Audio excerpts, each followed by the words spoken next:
CFX itu harus mengawasi dan mencatat seluruh perdagangan aset kripto di Indonesia.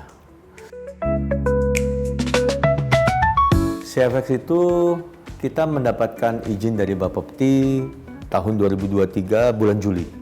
Fungsi tugas CFX itu sudah ada tertera waktu kita lahir, itu ada di dalam Perba dan sekarang sudah dijelaskan juga di POJK, Peraturan OJK.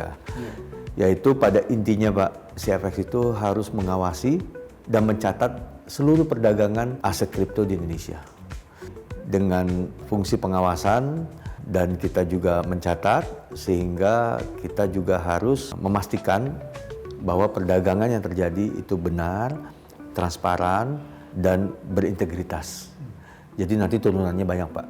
Memang kenapa CFX itu lahir, pemerintah sudah sangat tepat ketika melihat perdagangan kripto ini harus diawasi.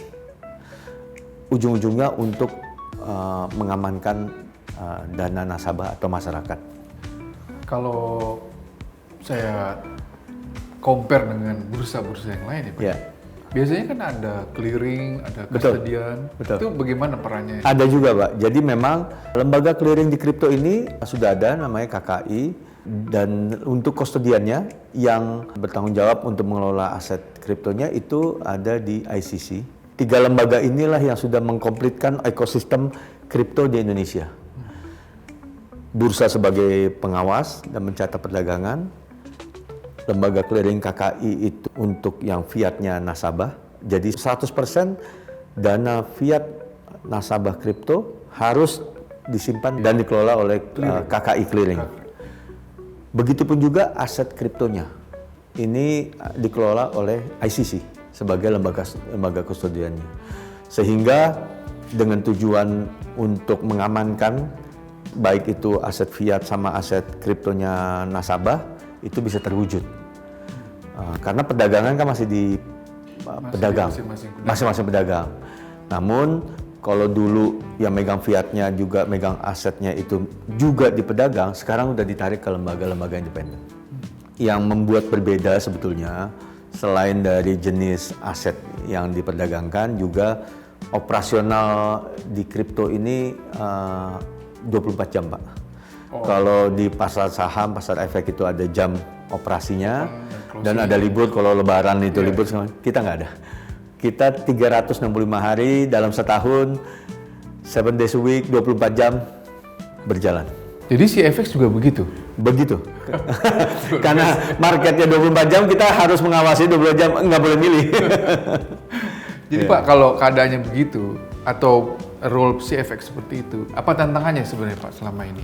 Bursa CFX ini merupakan bursa kripto pertama di dunia Pak, yang memang resmi mendapatkan izin dari negara untuk mengawasi seluruh perdagangan yang ada di Indonesia. Dalam hal ini Indonesia ya, di negara lain itu belum ada yang seperti bursa yang mengawasi seperti ini. Karena kenapa? Kalau di negara lain, makanya semua perdagangan atau trading platformnya itu mereka selalu nyebutnya exchange kan? Exchange. Karena mereka sudah dianggap bursa. Perdagangannya di situ, mereka yang mengelola fiatnya atau duitnya nasabah, mereka yang menyimpan asetnya kriptonya nasabah. Jadi ketiga fungsi yang tadi saya terangkan itu ada dalam satu perusahaan ini, exchange ini. Sehingga yang pemerintah Indonesia melihat bila ada terjadi apa-apa, kan ini udah banyak sekali terjadi, apakah memang dengan sengaja maupun tidak sengaja, ini tidak ada yang mengawasi lagi. Ya Pak ya? Dan semuanya udah di dalam satu lembaga atau satu perusahaan ini, bila dibawa kabur udah selesai. Itulah kenapa kami lahir. Nah, jadi tantangannya adalah kita tidak ada referensi. Kita benar-benar mesti memastikan, karena kita yang pertama menemukan suatu sistem, mekanisme, dan formula yang baik dan terbaik untuk kebutuhan ini. Jadi learning by doing dong Pak? Learning by doing. Maka kita terus berimprovisasi.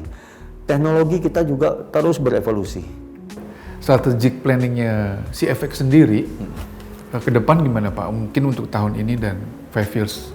Oke.